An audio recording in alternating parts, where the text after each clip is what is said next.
I would like to welcome everyone to today's MD Anderson Cancer Center Enjoy Science seminar. This is a series of lectures given by MD Anderson faculty members and organized by the Office of the Chief Scientific Officer.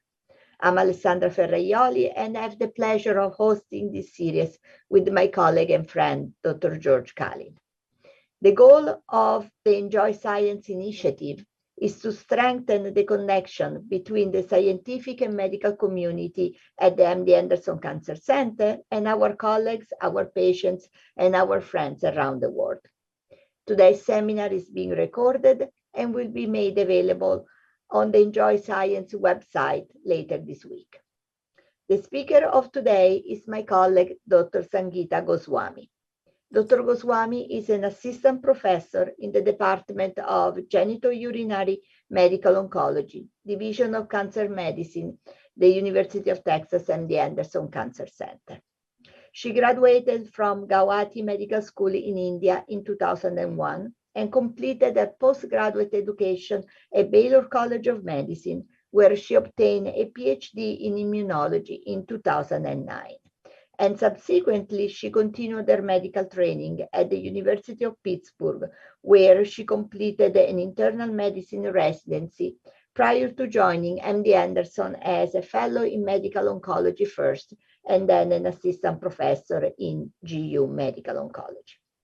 Dr. Goswami's academic interest is immunotherapy of cancer, with a particular focus on genitourinary malignancies and genetic markers of response. She has received multiple awards during her career, and earlier this year, she was nominated an Andrew Sabin Family Fellow for her accomplishment as an early career clinician scientist.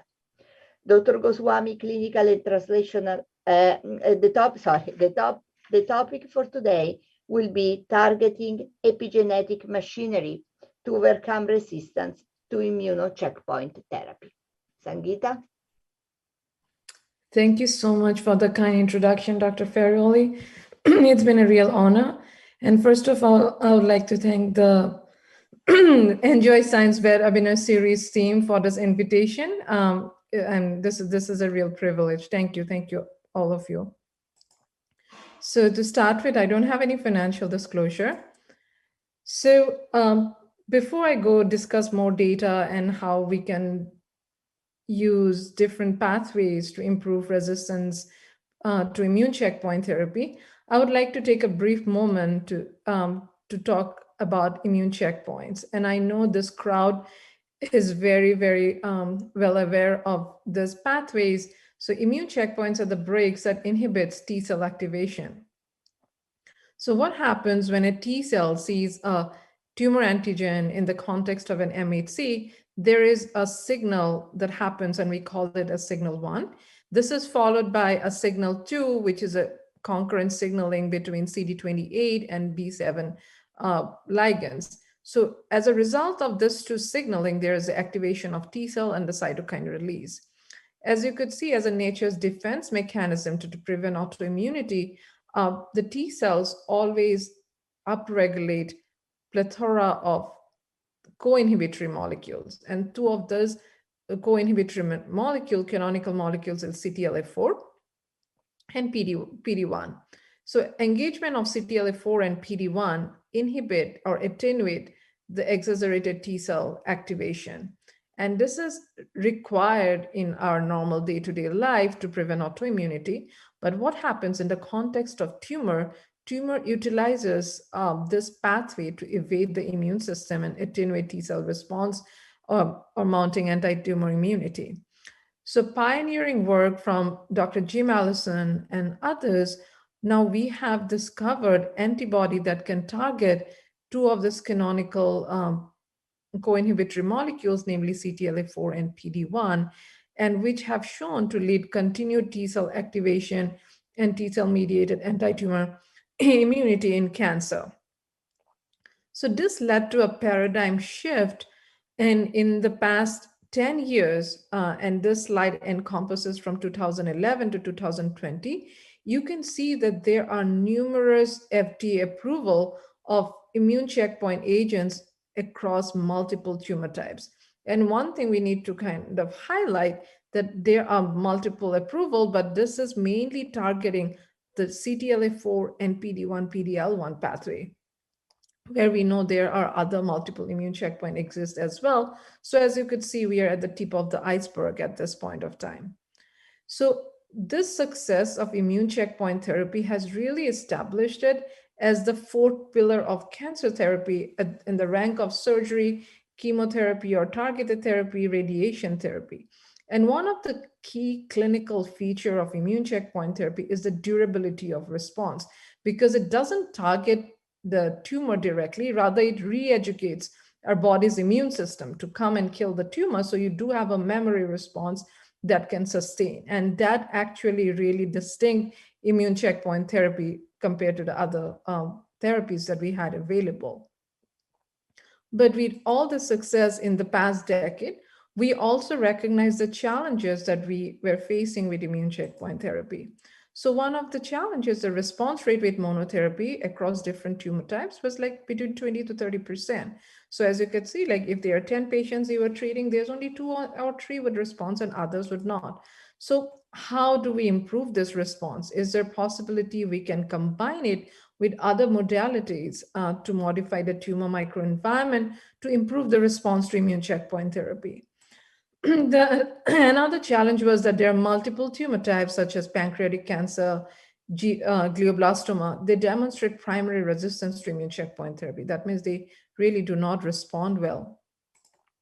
So how to rationally develop combinatorial strategy in a tumor-specific manner? Should we combine immune checkpoint with other targeting agents, and how we should go about it? And for that, we need a deeper understanding of the microenvironment of distinct tumor types, which I will talk briefly. And the third challenge we have that we don't have any predictive biomarkers to enable patient selection. Just like any other cancer therapy, immune checkpoint therapy is also not a walk in the park, although it is very well tolerated, but we do see life-threatening autoimmune conditions with this. So we definitely need predictive biomarkers. And one of the area that my lab is currently working is on this, in addition to understanding the resistance, the primary resistance and adaptive resistance pathway. So when I first joined MD Anderson, I was a fellow. I joined Dr. Pam Sharma's laboratory. And what I was based on my immunology background in T cell biology, I was interested in understanding how T cell signaling pathway changes in response to this immune checkpoint therapy, because the final player of this immune checkpoint therapy is these are the T cells. Like the T cells mediates this anti-tumor immunity. So when I joined, I started looking at the T cell signaling pathway. And one thing that had been shown during that time around 2006-7 by Jeffrey Bluestone's group, that T cell signaling, especially the CD28 signaling, leads to EZH2 expression in T cells. So EZH2 is an epigenetic enzyme. It's a histone methyltransferase that causes trimethylation in the histone 3 lysine 27 residues, leading to gene repression. And it's a part of the PRC2 complex. And when I saw this, it was very intriguing, because the question that I had in my mind, what happens when you give anti-CTLA4? Because when you give anti-CTLA4, we know there is an exacerbated CD28 signaling, because CTLA4 normally competes with CD28. So we postulated that when we give IPI, most likely that EZH2 expression is going up in T cells. And indeed, that was the case. I looked at the T cells derived from multiple different tumor types like melanoma, bladder, prostate cancer. And in all across this tumor type, what I noted in T cell post-ipilimumab therapy, when I profiled epigenetic enzyme, EZH2 was upregulated. As you could see, this is from the bladder cancer, and this was also true in melanoma, in prostate cancer. So then the question is that what is this EZH2 doing? Is it like functionally even relevant, or is it a bystander effect?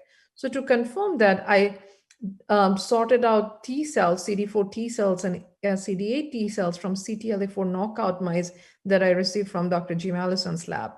And what I found that indeed in CTLA4 knockout mice, both in the CD4 and CD8 population, absence of CTLA4 increases the EZH2 expression, showing a direct connection between these two. So next, I tried to understand what is the functional relevance of it. So to address that, I used a bladder cancer model, a prostate and a melanoma model, where I inoculated the tumor in this C57 black 6 mice. These mice were treated with EZH2 inhibitor from day 3 onwards, and they received anti-CTLA4 on day 7, 10, and 12. And we used this mice for survival experiment and downstream immunological assays. So what was interesting, when I was looking at the tumor volume, the mice which were treated, the MB49, the bladder cancer tumor-bearing mice, when they received both EZH2 inhibitor, that is CPI-1205 plus anti-CTLA4, they had a significant attenuation in the tumor growth compared to mice who were treated with anti-CTLA4 alone, that is the green curve. And we saw a similar result that it got translated to the improved survival when we treated this mice with the combination therapy compared to the monotherapy with anti-CTLA4. And this highlighted a possible EZH2 mediated adaptive resistance that T cells develop in response to anti-CTLA4 therapy. We looked at the immune microenvironment, and indeed, we saw that there is a decrease in the regulatory T cells following this combination therapy, and increase in the effector T cell molecule like CD4 ICOS positive TBAT and CD8 interferon gamma positive cells. But what was intriguing, because EZH2 is known to interact with FOXP3, so I assessed that if it impairs regulatory T cell function. So I isolated regulatory T cells from human PBMC and co-cultured the T regulatory cells with T effector cells, and Tregs were treated with different concentration of EZH2 inhibitor.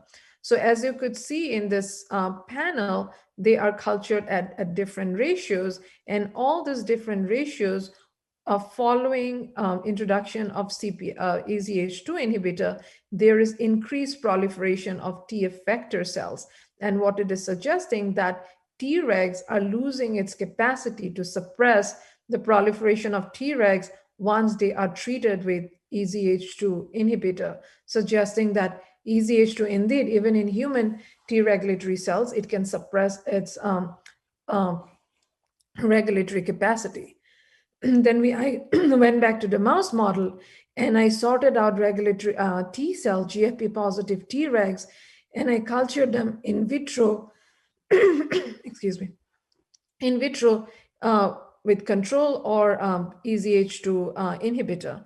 And then I did RNA sequencing of this regulatory T cells. And what was intriguing, that indeed following treatment with EZH2 inhibitor, the genomic profile of this regulatory T cell changed. And in fact, we saw reduction in the FOXP3 expression, NRP1 expression, PAC2 expression, that transcription factor normally important for the suppressive function of regulatory T cells. In fact, those regulatory T cells are now expressing interferon gamma and granzyme B. So what it is changing, it's not only reducing the suppressive capacity, it's changing the phenotype, or at least the transcriptome of this regulatory T cells to an effector like T cells. So with this data, just to summarize this part, we made this translational observation that giving anti-CTLA4 or ipilimumab therapy can increase EZH2 expression in T cells. So then we took it to the mouse model and did a series of preclinical or reverse translational studies that showed EZH2 improve cytotoxicity function of effector T cells, and which I didn't show because of the time constraint, but this was already published, we showed the EZH2 inhibition attenuate the suppressive capacity of regulatory T cells.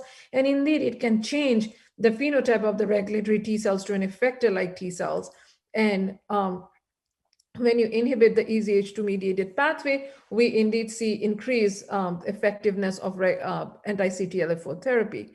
So now with this preclinical validation, being a physician scientist, I wanted to kind of bring it to the clinic. So we developed IRB approved investigator initiated protocol, which is currently accruing. We have around 9 patients accrued in this trial, where we have 3 cohorts: patients with aggressive variant prostate cancer, patients with metastatic bladder cancer and metastatic renal cancer with primary resistance to immune checkpoint therapy. They're receiving EZH1 inhibitor DS3201 orally, and then 2 doses of anti-CTLA4, 3 mg per kg, and we are getting biopsy at the baseline, and after 2 cycles of ipilimumab, these are mandatory biopsies and the third biopsy. And after 2 cycles of ipi, the oral EZH1 inhibitors are maintained till toxicity or progression of disease. And we are doing downstream analysis like single cell RNA sequencing to look at the cell clustering as well as TCR clonality. And we are also planning to do the T cell ataxia to understand the chromatin profile and how it changed in response to EZH1 inhibition in this patient cohort. So now let me switch gear and go to my second phase of my talk, and where I want to highlight another project, which is now we'll be talking about primary resistance. So in the previous part, I showed some of our ongoing work and previous data that talked about adaptive resistance. And so there are multiple tumor types, as I mentioned, that demonstrate primary resistance. And so to understand how to go about them in a tumor specific manner, we need to understand the microenvironment, because in this last 10 years, we understood that what can treat a renal cancer might not be effective in treating the prostate cancer or GBM or pancreatic cancer. So in order to understand the distinct microenvironment of different tumor types, we did immune profiling with CyTOF of 5 different human tumor types. 2 of them were immune checkpoint sensitive, such as non-small cell lung cancer and renal cell carcinoma, and 3 immune checkpoint resistant tumor type, MSI stable colorectal cancer, prostate cancer, and glioblastoma. As you could see from this graph, overall, the immune profile, the T cells, the myeloid cells, the regulatory T cells, they all show a distinct abundance in all those different tumor types. But what was intriguing to us was the GBM, because as you could see in the CD3 panel, that in the GBM, we had they didn't have any intratumoral or very little intratumoral T cell infiltration, whereas they had a very high infiltration of myeloid cells and a very specific subsets called CD73 high myeloid cells. And this was very unique to the GBM microenvironment and was not present in other tumor types. So we wanted to assess the significance of this cell types. And we, in collaboration with Amy Heimbergers and Dr. DeGroot and others, we looked at the intratumoral myeloid cells in patients who were treated with anti-PD-1 therapy in a clinical trial in MD Anderson. And as you could see, the clusters which had CD73 high myeloid cells, G11, G8, G2, this myeloid cell persisted even after treatment with anti-PD-1 therapy. And it was not surprising that in this trial, none of this patient responded to single agent anti-PD-1 therapy. So then we asked that, can this be a possible combinatorial strategy to treat GBM? So again, I took it to the mouse model where we inoculated GL261 into this mouse and treated them with either anti-PD-1 or anti-PD-1 and anti-CTLA4. And we used both wild-type syngeneic mice and CD73 knockout mice. So what we found was that in mice who did not have CD73 in absence in the CD73 knockout mice, they had a significant improvement in survival when they were treated with dual blockade with anti-CTLA4 and anti-PD-1 compared to the control groups. So this suggested a possible role of targeting CD73 in GBM. So to summarize this part, we saw a unique CD73 high myeloid cell to be specifically present in GBM that persisted even after anti-PD-1 therapy, highlighting its role in resistance. And we found that dual blockade of CTLA4 and PD-1 had improved response in CD73 knockout mice compared to the wild type mice. So therefore, we proposed a combination strategy of CD73 with anti-PD-1 and anti-CTLA4.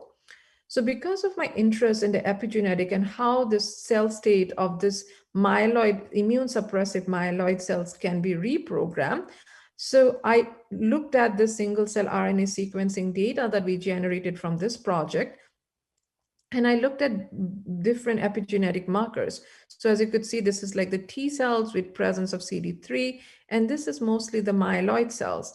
And when we looked at the violin plot for expression of each specific myeloid cluster, as you could see, the CD68 population, these clusters express all the suppressive molecules like CD60, CD163, MSR1. We also saw CSF1 receptor. But when I looked at all the epigenetic markers, I saw that KDM6B enzymes were very specifically elevated or increased in this intratumoral immune suppressive myeloid cells, where I didn't see any difference in KDM6A, EZH2, or any other epigenetic enzymes. However, I mean, this is as an epigeneticist, someone might ask that expression of a particular enzyme doesn't mean anything unless we know where it is binding to and what it is regulating. So in order to do that, we developed mouse model to address this question. So for KDM6B, we know that KDM6B mediated demethylation of H3K27 loci is important for immune suppressive myeloid cells to maintain its suppressive function. So what I propose, if we inhibit KDM6B, can we actually improve or reprogram this immune suppressive myeloid cells to a immune stimulatory phenotype? And to do that, we develop a mouse model where lysine-3 mice were crossed with KDM6B flox mice to generate lysine-3 KDM6B flox mice.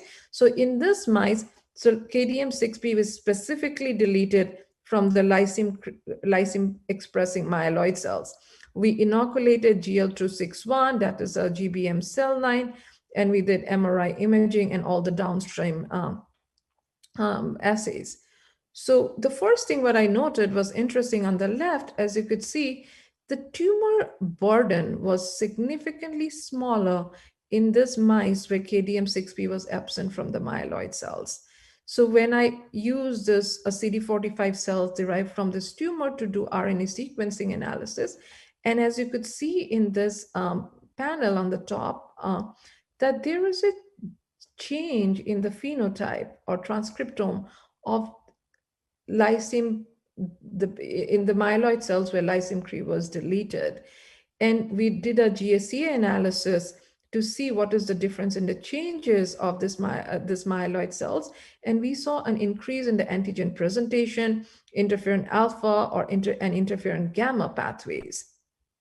So now we are looking more into the details of how KDM6B is regulating this function of this immune suppressive myeloid cells, and what are the loci, and how is it a histone demethylase dependent function or independent function, and those are ongoing work in my lab. So just to summarize, we found that immune suppressive myeloid cells to be present in GBM, and we do see KDM6B expression in those myeloid cells, and the preclinical work is investigating, can we target KDM6B to reprogram these myeloid cells from an immune suppressive to an immune stimulatory phenotype to improve response to immune checkpoint therapy. So in the last part of my talk, I would like to highlight the third projects or the third theme that's going on in my laboratory is the identification of predictive biomarkers to enable patient selection. So far, the biomarker world is either looking at the tumor-specific biomarkers, such as tumor mutation burden, specific mutations, or immunological biomarkers like PD-L1.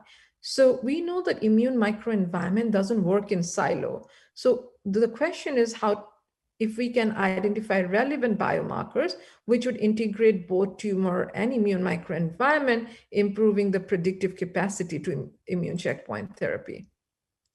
So to do that, we developed a study where the discovery cohort had 31 patients who were treated with anti-PD-1 therapy in MD Anderson on the CheckMate 275 trial. We did whole exome sequencing, immune histochemistry, and gene expression profile of this. And then we confirmed this in two large phase 3 trials, namely check 2 and 3 trial, CheckMate 275 and InVigor 210, and confirmed the relevance of this biomarkers in a larger clinical setting. In addition, I also did reverse translation studies to understand the relevance of these biomarkers and to understand the direct pathways regulating them in murine model. So first, for the genomic analysis, when we did WES analysis or whole exome sequencing of this tumor, we saw that there is one particular mutation to be enriched in the responders compared to non-responder, and that was in ARID1A. And ARID1A is a chromatin remodeling part of a chromatin remodeling Swiss-Nif complex. And we found that there's an inactivating mutation. As you could see, in patients with ARID1A mutation, there is lesser expression of ARID1A expression. So now to understand the relevance of ARID1A with survival, but before that, just a few quick notes on ARID1A, that as I mentioned, it's a member of the Swiss-Nif chromatin remodeling complex, and it plays an important role in genomic stability. It's a part of the BAF complex. And loss of ARID1A, it's drive tumorigenesis, and ARID1A mutation is seen in multiple tumor types, including bladder cancer, where we see around 20 to 25% of cases with ARID1A mutation. But there are other tumor types like ovarian cells, uterine, cholangio. They have a very high prevalence of ARID1A mutation in these tumor types where immune checkpoint therapy is not being approved. And also a very elegant work from Guang Peng from MD Anderson also showed that ARID1A deficiency can contribute to a hypermutator phenotype. So with this background, we tested that how ARID1A mutation correlates with overall survival in a cohort of bladder cancer patients. And as you could see, both in the CheckMate 275 trial and InVigor 210 trial, patients with ARID1A mutation had improved overall survival compared to patients who did not have this mutation. And we also did downstream analysis in this cohort, and we also saw that in the context of what Dr. Guang Peng showed before, that they can have a hypermutator phenotype, we did see an increase in the tumor mutation burden in patients with ARID1A mutation compared to patients who did not have the ARID1A mutation, and it held true for CheckMate 275, InVigor 210, as well as when we looked at the TCGA data. And we also noted that ARID1A mutation, patients carrying ARID1A mutation, had lower TGF-beta 1 expression in their microenvironment. And this was important because TGF-beta has been associated with resistance to immune checkpoint therapy in multiple tumor types, including bladder cancer.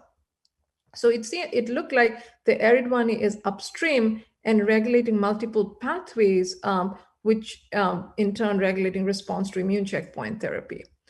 So now to understand more about ARID1A, I knocked down ARID1A in bladder cancer cell lines, and I did RNA sequencing of those cell lines. And we did see that there is an increase in the interferon gamma response, the cytokine response, and there is a concurrent decrease in the angiogenesis and DNA repair pathways.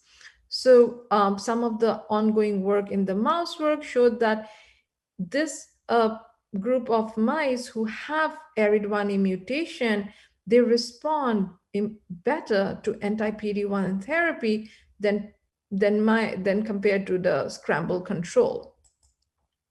So with this, like as I mentioned, I was interested not only looking at the genomic profile, but also in the immunological profile. So we looked at different cytokines and chemokines and the T cells and B cells.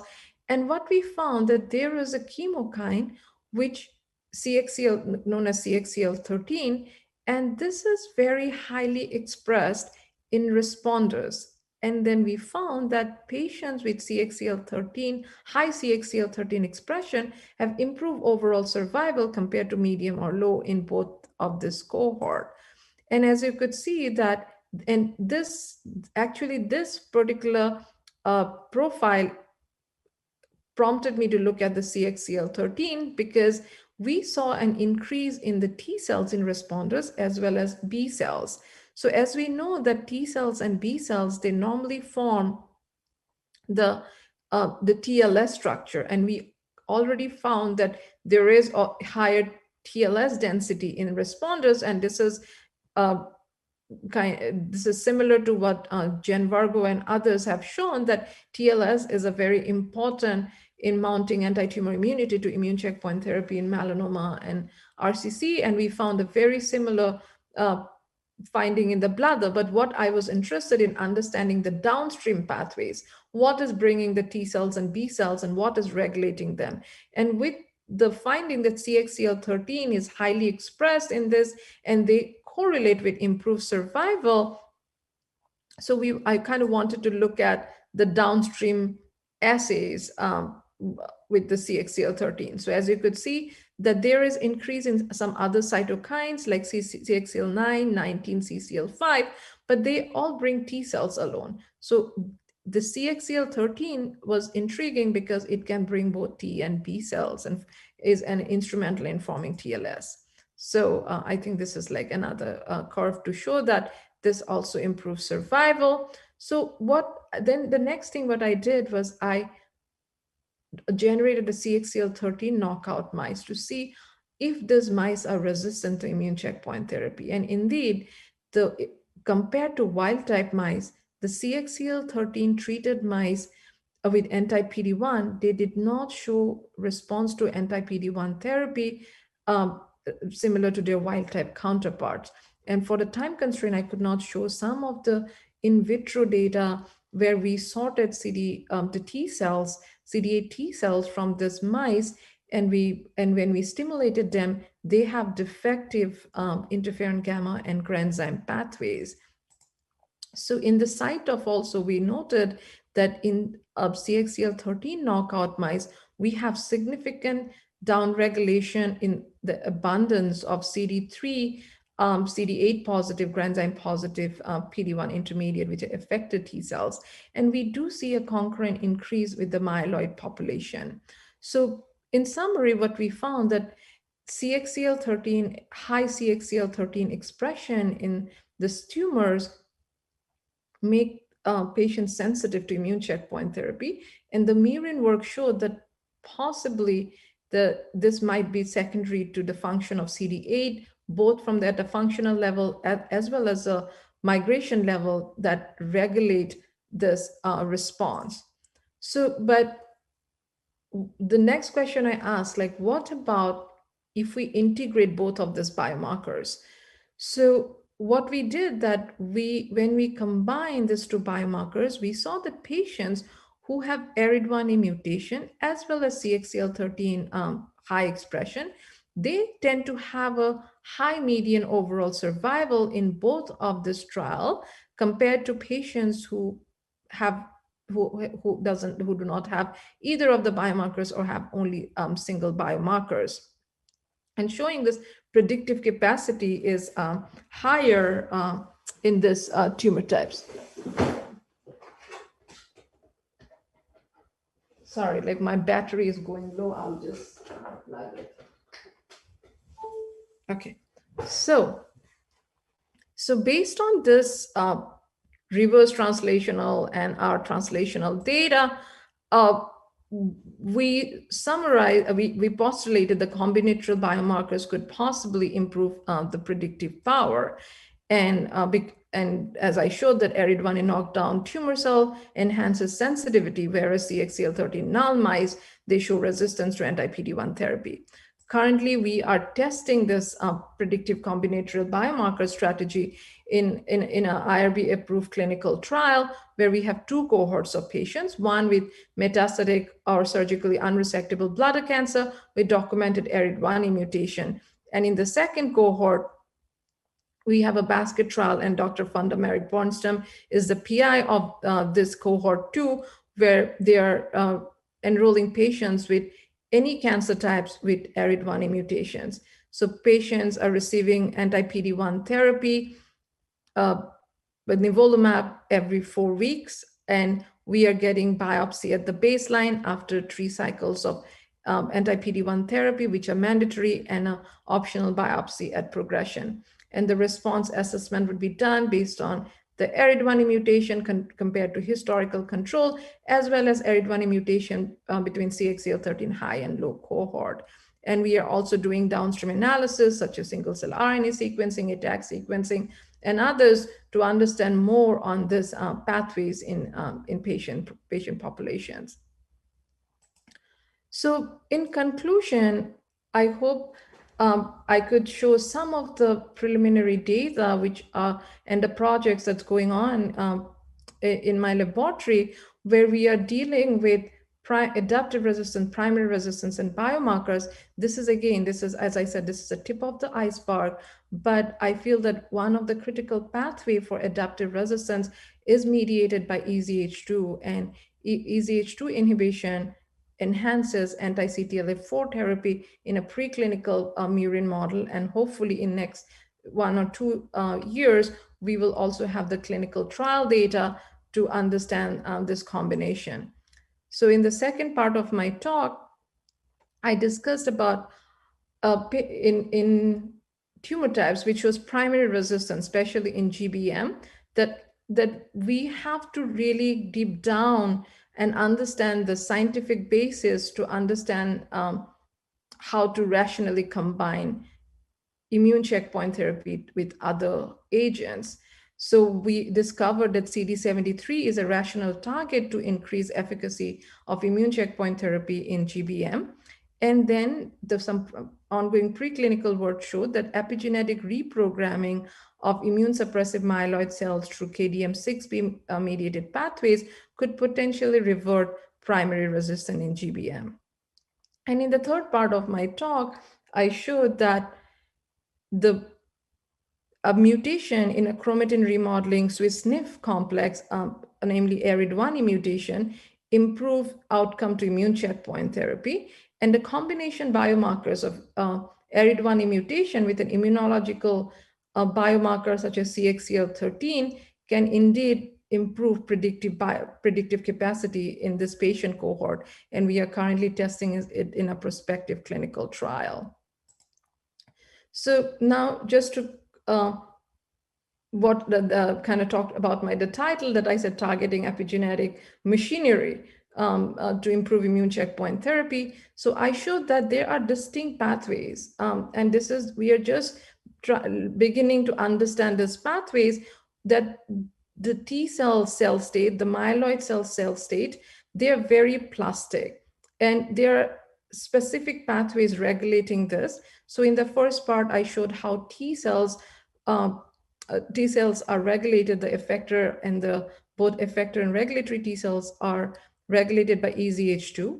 Then I said possibly KDM6B might be important in reprogramming the myeloid cells. And in the third part, I showed the mutation in the epigenetic enzyme ARID1A, how it regulates response to immune checkpoint therapy. And I would like to take few moments now to talk about this figure, because as you could see in all my projects, I tried to generate the hypothesis based on what we are seeing in the patient. Because in past decades, there were like two approaches we were taking. Either we go directly to the mouse model, we generate our hypothesis, develop our data, and try to bring it to the patients. But mouse model and patient is not always very similar owing to the heterogeneity in the patient population. And then with the advent of immune checkpoint therapy, we are seeing a huge surge in clinical trials where we are combining agent A to agent B in different tumor types without trying to understand that what could be the scientific rationale. Why do I think that what worked in melanoma and renal cancer could also work in pancreas or GBM? So that was also a big scientific gap. So in our group and Dr. Sharma and Allison, they kind of mentored me to kind of think in a way that what we are calling a reverse translation strategy. Like, let's see what the patients are telling us, how patient A is different from patient B, then generate the hypothesis, try to understand the pathways utilizing the mouse model and understand the pathways in a better, in scientific depth, and then take the better product to the bedside where we can test it within a prospective clinical trial. So with that, all this work would not have been possible with the great mentorship that I received in MD Anderson as a fellow and as a junior faculty. And I would like to specially shout out this, like my lab mates. This is a very new labs that I have. Siano, Devlina, Mercedes, Pratishta, Yulong, Jen. Thank you so much for all your support. And I was really blessed to have an amazing mentor, Dr. Pam Sharma, who helped me and guide me with these projects. My colleagues in geomedical oncology, my chair in the Department of Immunology, Dr. Allison, IMT platform, all my funding sources. And last but not the least, the patients. And finally, I would like to thank you all, and I'll be happy to take any questions. Thank you, Dr. Goswami. This was really an interesting and inspiring talk. Thank you for taking us through the world of immunotherapy.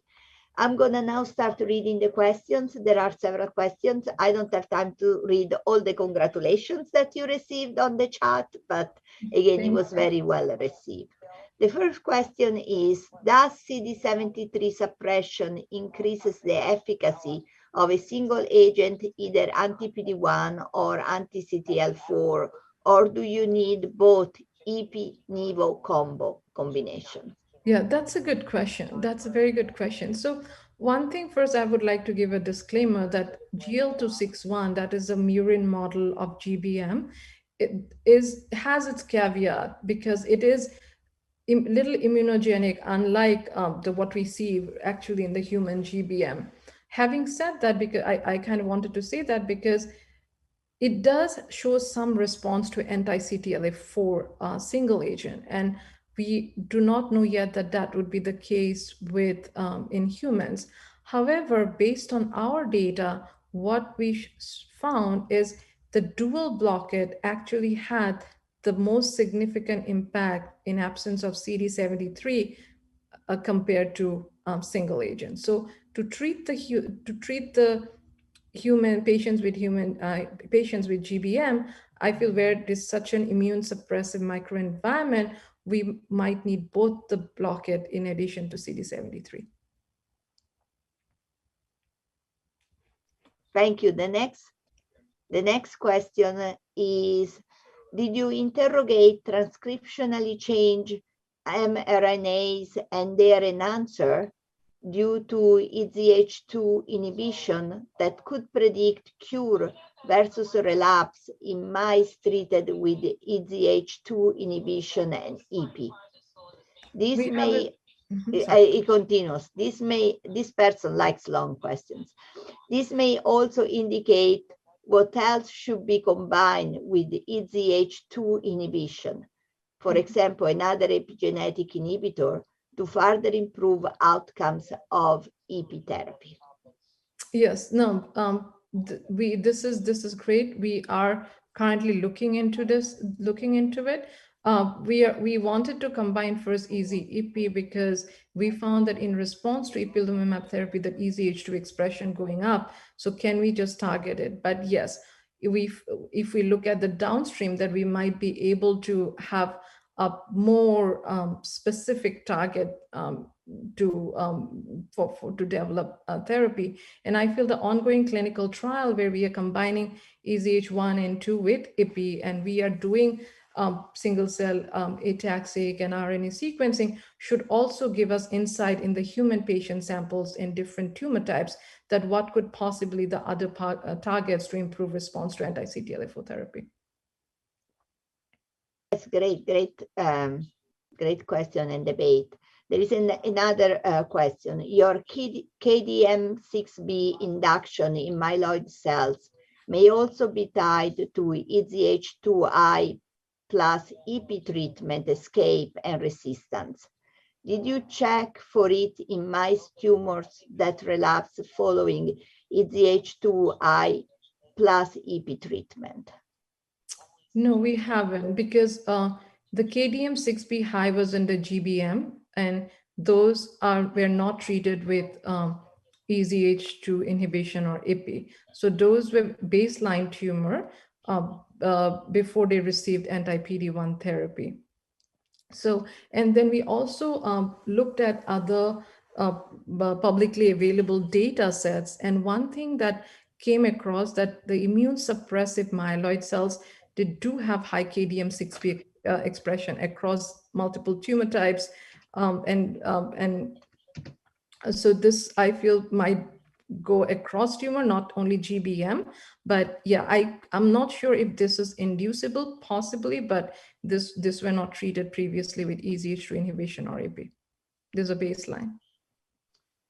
And the following question is, CD73 KO mice has showed improvement in combination therapy. Any connection between CD73 and KDM6B expression by MDSC in tumors? KD73 knockout mice has shown improvement in combination therapy. So those are, so far we haven't seen a direct connection of 73 as and a KDM6B. And this KDM6B lysim-Cree KDM6B flox mice, the data I showed so far, they were not treated with anything. They were just, these are a genetic model where they had absence of KDM6B in myeloid cells, and they showed response. I mean, they had attenuation of the tumor growth without any treatment. The ongoing studies are evaluating if we can combine them for better response in terms of survival. But what we saw, that without doing anything, just depleting KDM6B from the myeloid cells could improve the tumor growth and survival, and had a transcriptomic change in this myeloid cells, which look more like an immunostimulatory phenotype. Next question. The next question is, first of all, thank you for the interesting presentation. And then the question is, have you analyzed the DNA damage response pathway in ARID1A mutated cancers? Not yet, but I plan to. Yeah. Okay. I haven't done yet. Then the next question is, when considering the predictive biomarkers, are you considering the tumor microenvironment constituents like the abundance of CD4, CD8 cells and the presence of TLS? So now I think this is a very rapidly moving field. I mean, earlier when we used to kind of correlate response to immune checkpoint therapy, we thought that, oh, if we have CD8, we are good, right? Like they should respond. But then we figured out not all patients who have high CD8 response to immune checkpoint therapy. Then we tried to understand that CD8 also kind of there in different cell state, from effector to exhausted or terminally exhausted state. So now the TLS also, what we find that abundance might be important, but some of the recent ongoing work in one of our clinical trial where we did a codex analysis where you can do multiple antibodies on a slide to look at the spatial conformation of the cells. It seems it's an abundance. TLS is important, but how these cells are located, how they are spatially conformed to one another, that also plays an important role. So and then TLS can also exist in different, like mature TLS, immature TLS, and a lot of those new data coming. So I feel that yes, the abundance is important, maybe TLS, but there are nuances to it. Not that if we have a TLS, we have response, but how they are organized in the TLS, if the right cell types are talking to one another and what cell state they are in are also important. So I think there are multiple variables that finally dictate the response. Yeah, great, great. We have one more, actually two more questions. One is more of a technical question. That is, what was the sorting of T cells done from spleen or peripheral blood or any other sites? The sorting for in vitro work or RNA sequencing work? Because they might have different connotation. For in vitro work, I'm not sure. There is no specification on these questions. Okay, so for sorting might have effect, but we always have the controls. For in vitro work, we sort T cells, then we stimulate them in vitro and we culture them. So, and we also have the treated control. So that basically we can see that what other effect might be from the sorting. Normally, based on our experience, sorting doesn't really change the phenotype much, but definitely there is a stress response that goes on when you're sorting cells. But then, like, you know, there's a certain necessary few limitation we have currently, like for RNA sequencing analysis, single cell RNA sequencing analysis, just to have better understanding of the immune population, I'm sorting out CD45 cells. But there are people who are kind of doing just whole tumor to not to go through the sorting process. I think every process has its own pros and cons, but if you have the right control to understand that this is not because of the technical issues, I think we can have some insight on the data. I think the question also refers where are the cells sorted from, like the spleen, the tumor, or the peripheral blood. For the regulatory T cells assay Yes. that I did, the suppressive, that was from PBMC. Okay, I think that was the main the main question. Then there is another question is coming from the chat this time, and that is, can you please comment on translational relevance in the case when 50% of GL261 mice show modest survival benefits in a complete CD73 knockout setting with checkpoint inhibitor? Did you use a CD73 inhibitor to show enhanced survival, or CD73 mutation in GMB have been reported? So if I know the CD73 mutation haven't been reported, and so if I understood the question that if I used inhibitor, we haven't have used the inhibitor because the inhibitor we had, you know, it was not specific, so we used a knockout mice. So therefore we also understand, since we are using knockout, it's like a lot of host cells like T cells and other cells which also express CD73 can contribute to this. But we are trying with new inhibitors that is some ongoing work that we have proposed to use CD73 inhibitors with dual blockade and single blockade. But so far the data we have is on the genetic model. Thank you, Dr. Goswami. I think we have answered the many interesting questions and got some more insights. I would like to thank you again for presenting in Enjoy Science, and we truly enjoyed your talk. And thank you. I wish everyone a good end of the week, and we'll see you for the next Enjoy Science seminar that will be later this month on December 16. Dr. Andrea Viale will be discussing his interesting results and ongoing work. So thank you, everyone, and everyone, please have a good and safe day. Bye. Thank you. Thank you, everyone.